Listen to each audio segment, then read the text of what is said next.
Demo-nos e demo-lhes glória, porque vindas são as bodas do Cordeiro, e já a sua esposa se aprontou. Deus abençoe. Pode sentar, por gentileza. Eu quero agradecer ao honroso convite que me foi formulado para estar com vocês nesta noite, estudando com vocês, aprendendo a magnífica palavra de Deus. Eu quero parabenizar o pastor Marcos Nunes, pela brilhante iniciativa. A igreja cresce assim, aprendendo, estudando. E vocês estão fazendo esse trabalho, esse curso, posso assim dizer, nesse simpósio maravilhoso, dentro de escatologia. E isso edifica a igreja. A honra e a glória para o Senhor Jesus Cristo, não resta dúvida. Quando se tem visão, se trabalha assim, graças a Deus. E todos aqui, o campo, todos os pastores têm visão. E trabalha dentro da palavra de Deus. Não foge dessas indeléveis páginas sagradas. Hoje, conforme vocês já estão observando, já estão acompanhando, nós vamos tratar das bodas do Cordeiro. Então nós vamos, de uma forma mais ou menos sucinta, porque se vocês pudessem imaginar a grandeza, a beleza, a extensão que existe nesse texto, que na realidade o contexto em si, está em todo o capítulo 9. Mas a parte central está justamente no versículo 7, que vocês já devem ter estudado e ter compreendido. Eu quero de antemão avisar para vocês, informar, que se bem que vocês também já sabem, que o livro de Apocalipse é um dos livros mais empolgantes que nós temos na Bíblia Sagrada. Mas nós temos que entender também que ele é um livro complexo, porque 90% das narrativas nele inseridas são figuras. É um livro rico em linguagem figuradas.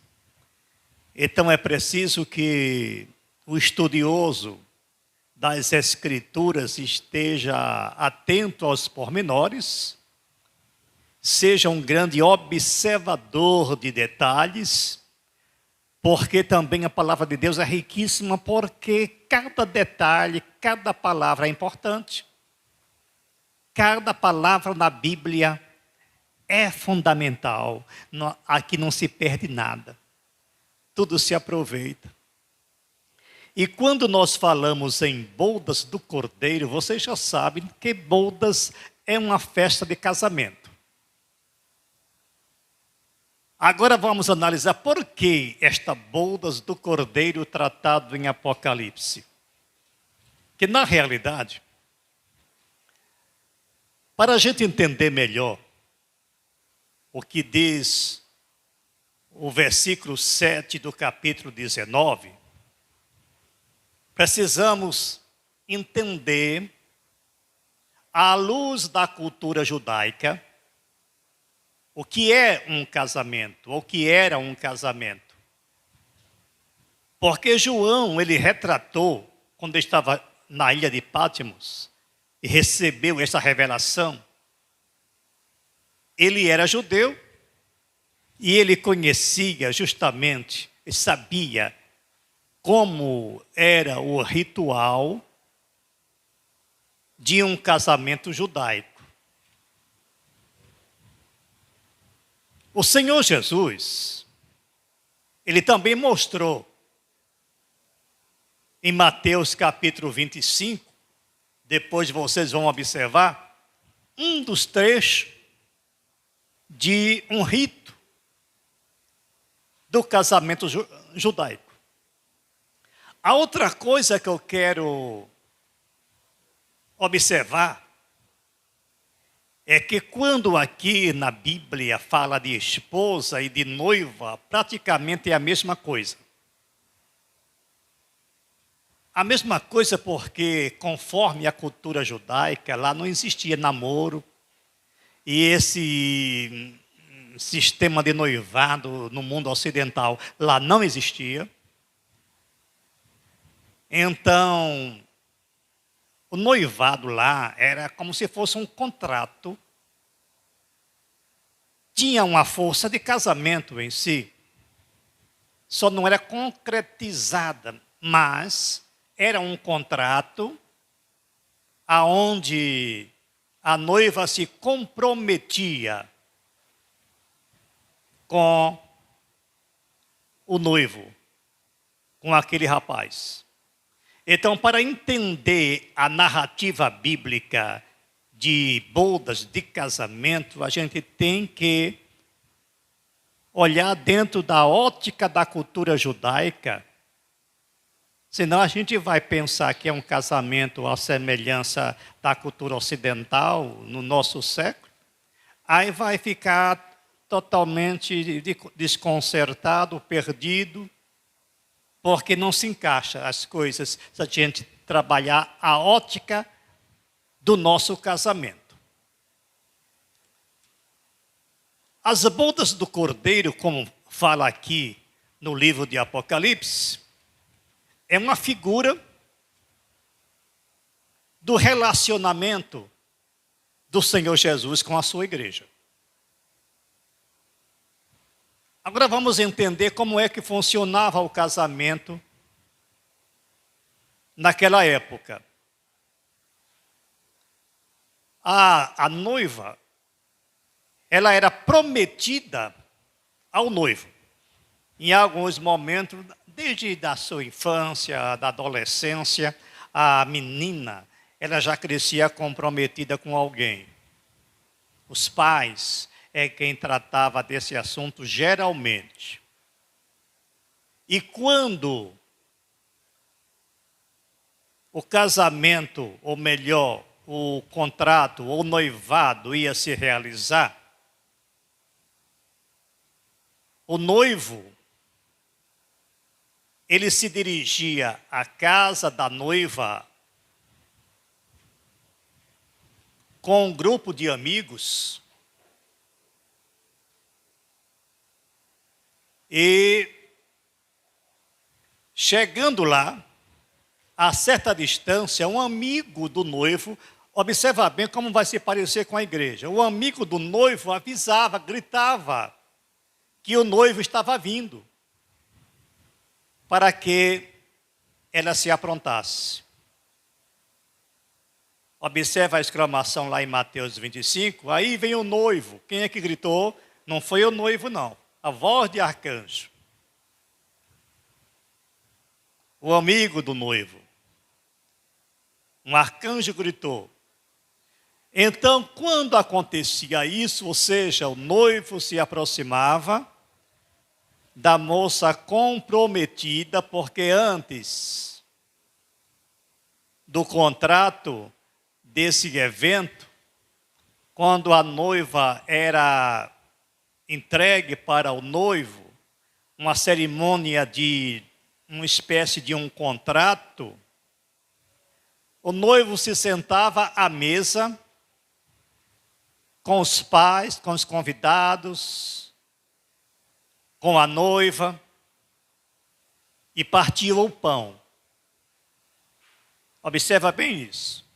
Sentava, partia o pão e comiam. Tem semelhança com muita coisa, com muito rito da igreja, né?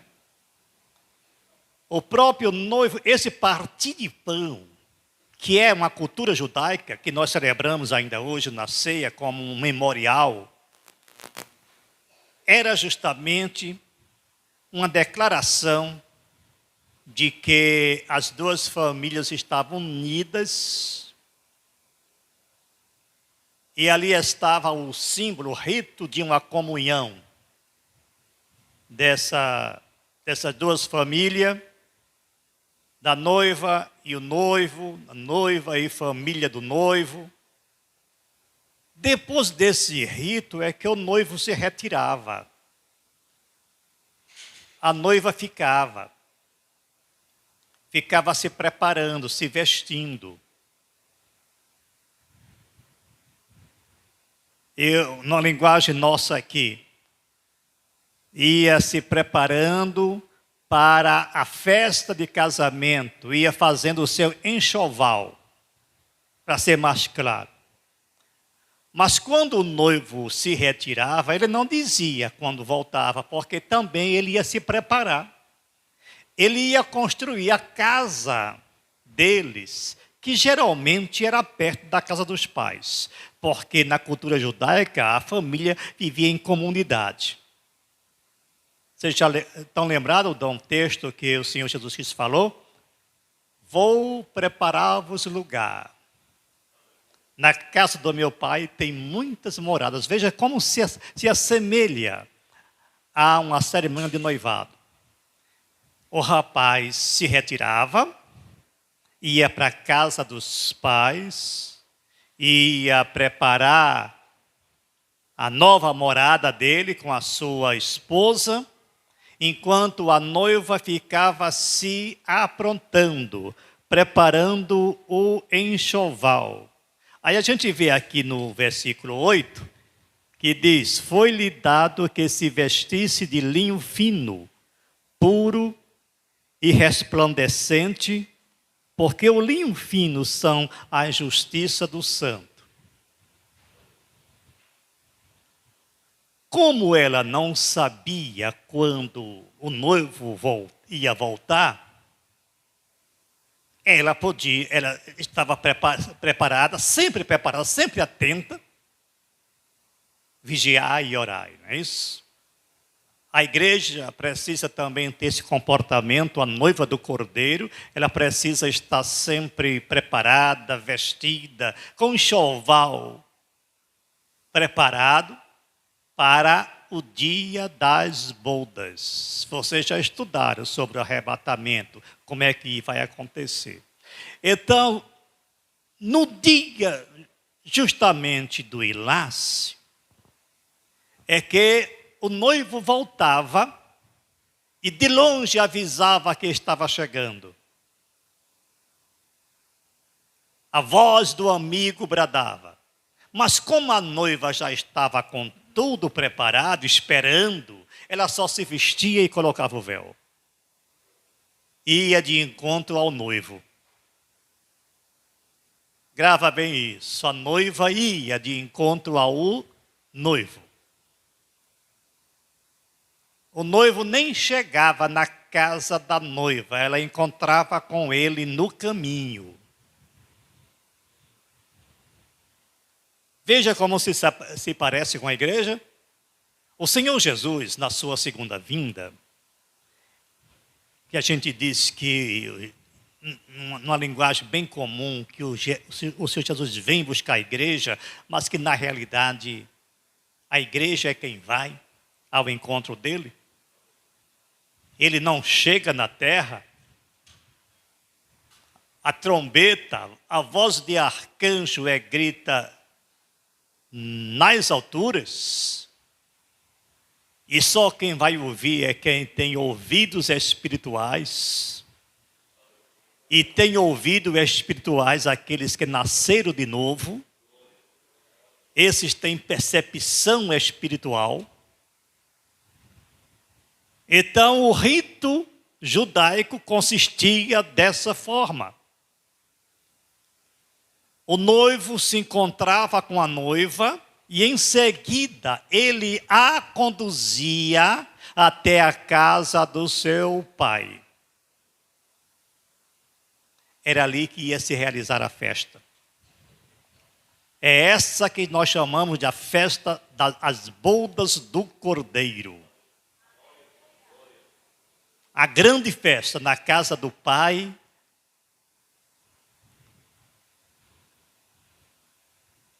o pai do noivo. O noivo apresentava ao pai a sua noiva. Está aqui, meu pai, a minha noiva, que estava me aguardando. Vocês estão associando, né, os dois fatos espirituais e culturais? O que é que vai acontecer conosco? Nós vamos subir de encontro ao Senhor Jesus nos ares e Ele vai nos conduzir até a presença de Deus e vai nos apresentar ao Pai. Está aqui, meu Pai, os filhos que tu me deste. Nenhum se perdeu, a não ser os filhos da perdição. E conforme o rito judaico, a festa das bodas, a festa de casamento, que acontecia na casa do pai, durava 7 dias. Olha o número 7. Agora associem. 7 dias é um número simbólico. 7 dias é o número de perfeição, é o número de Deus. 7 dias representam também 7 anos. O que vai acontecer com a igreja quando for arrebatada? Ela vai subir aos céus e durante 7 anos estaremos em festa. É a festa das bodas. 7 anos em festa nos céus, enquanto aqui na terra, você já sabe o que vai acontecer, vamos estudar mais na frente, né, sobre esse assunto. Aí não vou entrar em detalhes. Alguém vai estudar a grande tribulação, os 3 anos e meio, mais 3 anos e meio, da grande tribulação, enquanto aqui eles passam pela grande tribulação, nós lá estaremos em festa. Agora observem o texto aqui. Alegremo-nos, regozijemo-nos. Isso fala de uma multidão. Observem os verbos no plural. Todos vão se regozijar. Todos vão se alegrar. Todos vamos dar glória ao Cordeiro, dar glória a Deus. Agora observa, porque vindas são as bodas do Cordeiro. Por que do Cordeiro? Por que é bodas do Cordeiro? Porque o trata assim. Quando a gente vai lá para o livro de João, para os evangelhos, nós encontramos João apresentando Jesus à multidão. Eis o Cordeiro de Deus que tira o pecado do mundo. O Cordeiro representa aliança, representa libertação. Quando Moisés tirou o povo do Egito, ele ofereceu um cordeiro, sacrificou o cordeiro. Então, o cordeiro representa também sacrifício, querendo dizer que aquele era o cordeiro que se sacrificou para que a igreja estivesse se regozijando naquele momento. Foi o cordeiro que foi imolado, o cordeiro pascual, o cordeiro sacrificial, o cordeiro perfeito, o cordeiro sem mácula, o cordeiro que deu seu sangue pela vida de muitos, deu seu sangue pela vida da sua noiva, da sua esposa. Ele se ofereceu em sacrifício. O sacrifício do Calvário é o evento mais significativo que existe no universo. Não é somente na história da humanidade, não é somente na história da Bíblia, não é somente na história da igreja, do universo. Porque aquele sacrifício no Calvário, ele mexeu com todo o sistema do universo.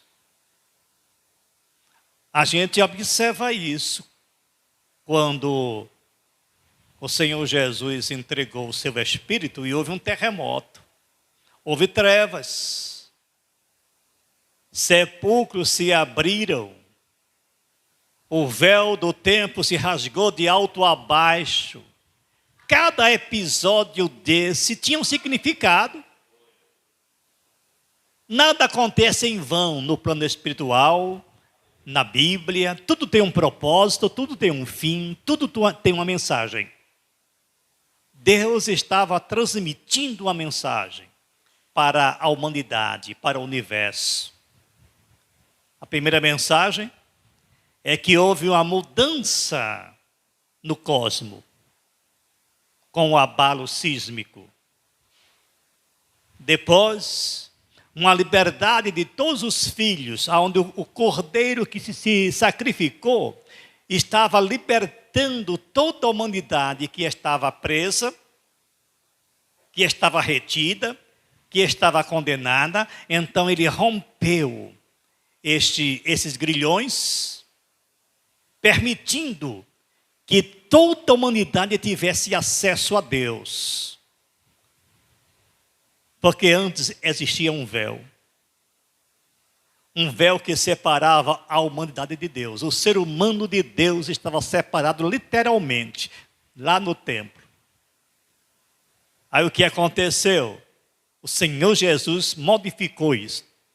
Agora, o véu está aberto e rasgou-se de alto a baixo. Isso traz uma mensagem.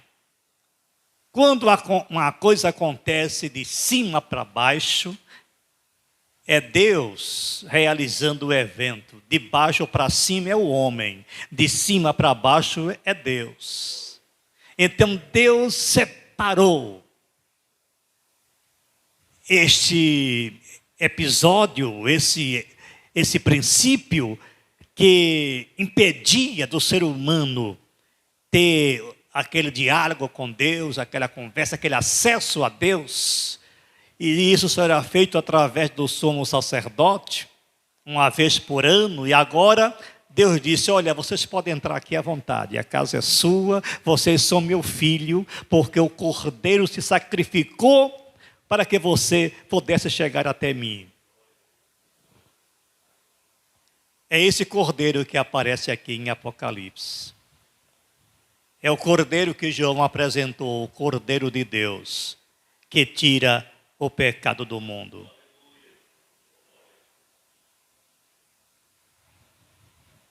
Esse aqui dele foi.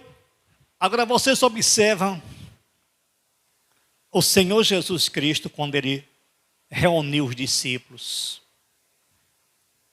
e celebrou a ceia.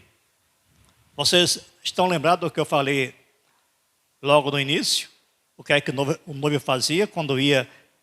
Não era bem pedir a noiva em casamento, mas ratificar o noivado com a noiva. O que é que ele fazia? Chegava na casa dos pais, sentava-se e partia o pão. Estava ali assinando um contrato, um compromisso. O noivo ficava aguardando ou esperava que a noiva permanecesse fiel a ele até a sua volta e que estivesse se arrumando, preparando o seu enxoval. Quando o Senhor Jesus, no cenáculo, sentou-se com os seus discípulos, aqueles discípulos estavam nos representando.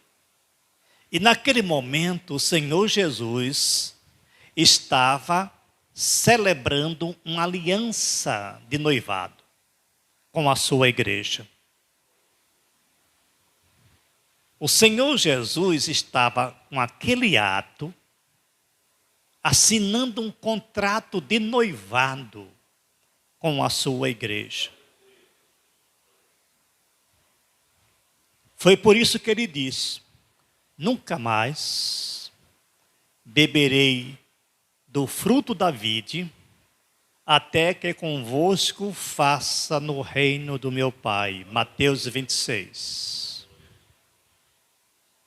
O noivo celebrou o ato contratual e retirou-se. Quando ele foi para o pai, ele deixou a sua noiva em casa, esperando que a noiva se vestisse. E quando nós dizemos que a noiva precisa se vestir e esperar o noivo, eu não estou falando em vestido de luxo, eu não estou falando de roupa física, mas de uma vestimenta espiritual, que é a vestimenta do novo nascimento, a vestimenta da santificação, a vestimenta da comunhão com os seus semelhantes e com Deus. Eu quero dizer para vocês, com toda sinceridade, que nem todas serão dignas de participar das bodas. Nem todas. Porque aqui fala justamente das que foram convidadas. Quando eu volto lá para Mateus 25, de 1 a 12, aonde o Senhor Jesus conta a parábola das 10 virgens, 10 prudentes, 10 nécias, todas estavam esperando o noivo. Observa, todas estavam esperando o noivo. Elas tinham tudo em comum, mas somente a metade entrou para as bodas do Cordeiro. Vocês já perceberam que o Senhor Jesus estava transmitindo uma profecia de forma simbólica, de forma figurativa? Então fiquem certos, onde embora muitas pessoas não acreditem no arrebatamento parcial, mas a Bíblia é muito clara, porque não é só o fato de dizer que tem compromisso com o Senhor Jesus, porque as 5 virgens também estavam compromissadas. Elas estavam todas vestidas como noiva.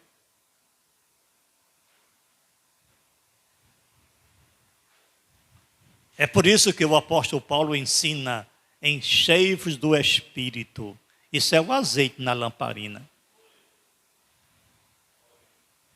A palavra pede para santificar. Esse é o azeite na lamparina. A palavra pede para que cada crente ame ao seu irmão, perdoe o seu irmão. Isso é azeite na lamparina.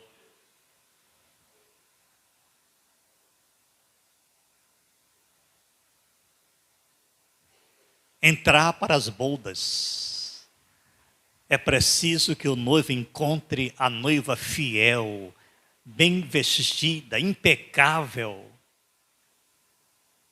para que quando o amigo gritar, aí vem o noivo, ela já esteja pronta e caminhe em direção a ele. Lendo aqui, versículo 9. Versículo 8. Foi-lhe dado que se vestisse de linho fino, puro e resplandecente. O linho fino são os atos de justiça. As noivas estavam vestidas de atos de justiça. Agora vamos entender o que vem ser ato de justiça, que eu acabei de citar aqui em parte. É a condução do cristão, ou seja, do ser como cristão. Porque a coisa mais fácil é nós dizermos que somos cristãos. É pegar o microfone e dizer que eu amo o meu irmão. Que eu perdoo o meu irmão. Que eu sirvo a Deus. Mas é fácil a gente pregar isso, mas na prática é difícil. Eu não estou falando isso para vos amedrontar. Primeiro porque eu sei que vocês não se encaixam dentro desse grupo que não estão bem vestidos para as bodas. Mas aqueles que não estiver com todos esses itens preenchidos, não participarão das bodas.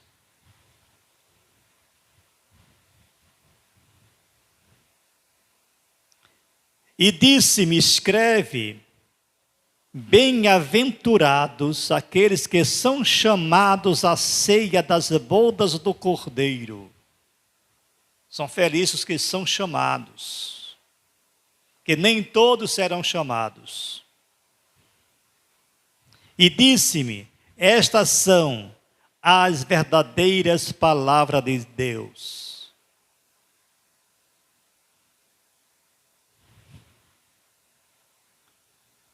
Uma festa, um rito de casamento, só vamos convidados. Você sabia que nas bodas dos cordeiros é o único local que não vai ter penetra?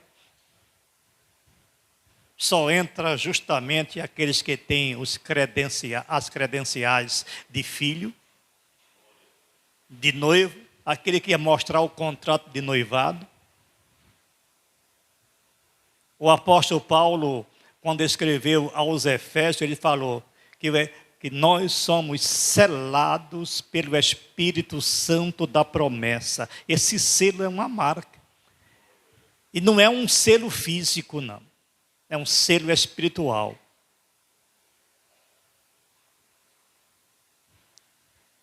O crente, ele tem uma marca. Ele tem um selo. Só vai penetrar nas bodas aqueles que estiverem selados.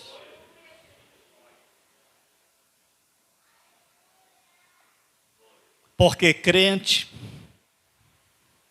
significa crer em Jesus Cristo. Isso é muito bom. Há pessoas que creem que o Senhor Jesus Cristo é o único Senhor e Salvador. As pessoas creem na ressurreição dos mortos e na vida eterna. As pessoas creem no juízo final. As pessoas creem que a igreja vai ser arrebatada. As pessoas creem que a salvação é pela graça mediante a fé. Isso é uma confissão. Isso é um credo.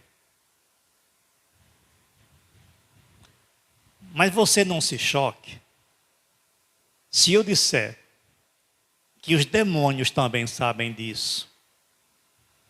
Porque a Bíblia diz que os demônios conhecem muito bem e estremecem. Isso é momento de reflexão. E a grande pergunta nesta noite: quem vai entrar para as bodas? Quem participará das bodas do Cordeiro? O Senhor Jesus vai convidar, não é a igreja A, a igreja B, não é denominação, não é por título, ele vai convidar aqueles que estão selados para esse grande evento. Para Deus não importa se esteja no Japão, na Holanda, na França, no Brasil, a que igreja ele pertence, a que credo, a que denominação, a que cultura, a que raça. Ele quer saber se você é uma noiva fiel e está preparada para receber o noivo. Este é o grande diferencial. Não são os religiosos que vão entrar para as bodas. São os nascidos de novo. A religião consiste em ritos, em regras e normas. São cultos. São atos formalísticos. Senhor Jesus, ele não está preocupado com formalidade religiosa. Ele está preocupado com a sua alma, com o seu estado de espírito, com a sua santificação. Então, com isso, eu volto a perguntar: quem está preparado para entrar nas bodas do Cordeiro? Porque os que ficarem, os que baterem a porta, porque isso aí também é um sentido figurativo. Não vai ter porta nenhuma. E ninguém vai dizer: Senhor, abre-nos a porta. Isso é uma linguagem figurada. O que vai acontecer é que pessoas que pensam que é crente, porque o ser humano eu classifico em duas categorias de pessoas. Os crentes, os não crentes e os que pensam que são crentes. Os crentes são aqueles nascidos de novo que cumprem todos os princípios da palavra de Deus. Os não crentes abertamente dizem: não, eu não quero Jesus, eu não sou crente. Mas o mais difícil, o mais complexo, são aqueles religiosos que pensam que são crentes. Mas ele é apenas um participante de ritos religiosos, de cultos, mas que os seus frutos não condizem com o que eles falam, nem com o que está aqui na Bíblia. Esses não vão participar das bodas. Mas estão nas igrejas. Se parece com crente. Tem uma Bíblia também, tem uma harpa. Canta, prega. Mas o Senhor Jesus já advertiu sobre isso. Quando ele citou a parábola do joio e do trigo. Plantada no mesmo local. As duas plantas, na mesma cova, no mesmo local, crescem juntas. Se parecem em tudo. Só o profissional entende, ou entendia, qual era o joio e qual era o trigo. Vocês sabem que em quase todas as frutas, ou uma grande maioria, existe a fruta verdadeira e a falsa. E a falsa é idêntica à verdadeira. Quando eu era criança, meu pai plantava, e ele plantava o que na minha terra, lá no Pernambuco, é chamada de macaxeira. E também plantava o que lá a gente chama de mandioca. Aqui você chama os dois mandioca, a macaxeira e a mandioca. A mandioca comestível e a mandioca brava, não é isso? Mas a comestível tem vários nomes. Em algum local ela é aipim, lá no Nordeste é macaxeira, aqui é mandioca. Agora, o grande problema é que elas são bem parecidas. E uma certa vez a minha mãe disse: Zezo, vai lá no roçado e arranca um pé de macaxeira e tira as macaxeiras e traz para a gente fazer um cozinhado. E eu fui. E meu pai plantava macaxeira e mandioca, macaxeira e mandioca. Aí eu parei, olhei para uma, olhei para outra, olhei para uma, era tudo igual. Qual era a mandioca e qual era a macaxeira? Aí eu fui na sorte, nem vai ser essa. Arranquei e levei. Quando eu chego em casa, a minha mãe: volta, menino, que isso é mandioca. Eu fiquei atento, só existia uma que eu conhecia, que era chamada macaxeira rosa, porque a folhinha tem um estalinho cor-de-rosa. Essa aqui não tem, essa não me engana. Mas as outras só o profissional conhecia. Essa ilustração mostra justamente a parte doutrinária, a parte espiritual. O joio e o trigo. Ninguém ousa a olhar para uma pessoa e dizer: você vai para as bodas, você não, porque só o profissional eterno é quem sabe. Vai julgar, não vai arrancar, porque pode causar um grande prejuízo. E às vezes ele é tão parecido, mas tão parecido com o verdadeiro, que ainda que não seja verdadeiro, se você arrancar, vai causar um grande desastre dentro da igreja. Alguém vai dizer: olha, ele expulsou justamente o irmãozinho que era uma bênção, aquele irmão tão maravilhoso. Jesus advertiu isso: olha, vocês não arranquem o joio, porque se você arrancar o joio, vai vir também o trigo junto com eles. Deixa, na hora da colheita, o lavrador vai separar. Que mensagem maravilhosa, né? Então deixa na hora da colheita, o lavrador eterno, o supremo lavrador, o eterno e perfeito lavrador, ele vai saber separar. Então não somos nós, a gente não pode entrar nesse mérito, não. Então quem vai participar das bodas? O Cordeiro sabe. O Cordeiro sabe. Então vamos tratar todos como participantes das bodas. Princípio de inocência, né, que tem até na nossa legislação.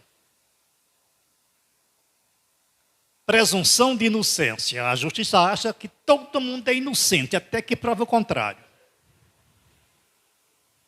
Então, nós também temos que partir do pressuposto que todos são crentes, estão aqui, são crentes. No dia das bodas, a gente vai saber quem entra e quem não entra.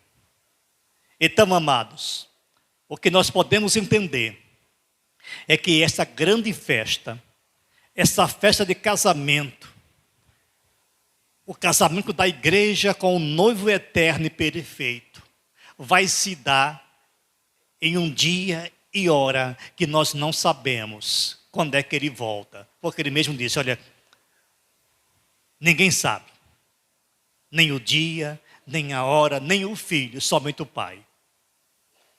O Senhor Jesus está esperando esse grande dia, esse grande momento, até que Deus diga: vai buscar a minha igreja. Então ele corre junto com os amigos que são as cortes celestiais, as cortes angelicais, com os serafins, os querubins, o arcanjo, a voz de arcanjo, o grande e ungido das trombetas, tudo a semelhança da cultura judaica, vai bradar nos ares, ninguém vai ouvir.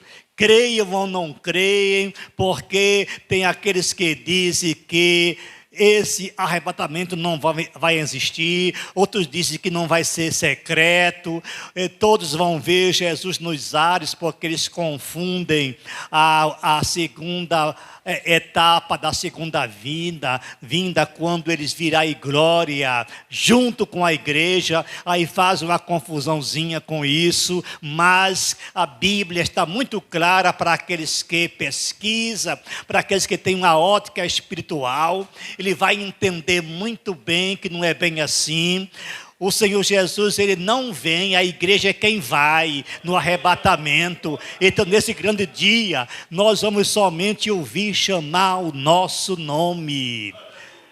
E quem vai ouvir não são os nossos ouvidos físicos, não. São os ouvidos espirituais. Porque aqueles que não vão participar das bodas, eles não vão ouvir.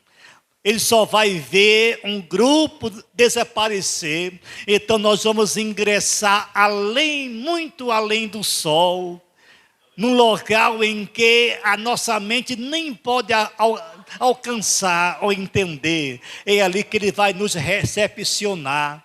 É ali que ele vai celebrar a cerimônia de noivado.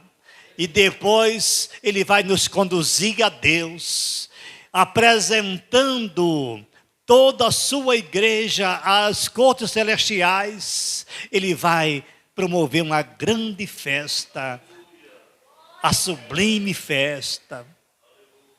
Que maravilha de festa! Vocês podem ver até pelos olhos espirituais. Amém? Eu queria abrir um parênteses, se você tiver alguma colocação ou quiser fazer alguma pergunta, fique à vontade. É sempre um maior prazer ajudar, informar.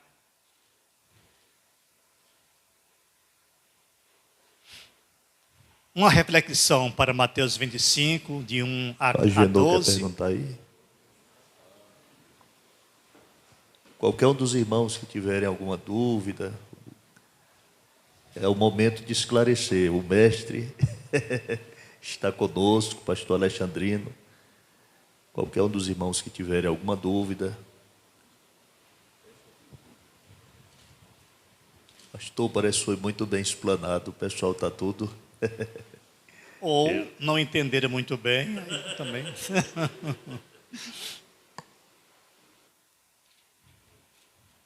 Eu espero que vocês tenham assimilado, tenham gravado na mente de vocês essa palavra tão rica, tão maravilhosa. Espero que vocês guardem dos seus corações e fiquem atentos, porque os acontecimentos estão tão patentes aos nossos olhos da vinda do Senhor Jesus Cristo. Às vezes a gente sente até aquele gostinho do vinho celestial que nós vamos receber na introdução à festa das bodas, que é a grande ceia. Vocês nem podem imaginar o regozijo, o prazer de receber um cálice das mãos do próprio Jesus Cristo. Ele vai entregar a você um cálice, vai entregar o pão. Vocês nem podem imaginar o prazer desse evento. Estamos ansiosos aguardando esse dia. Tudo se caminha para esse momento.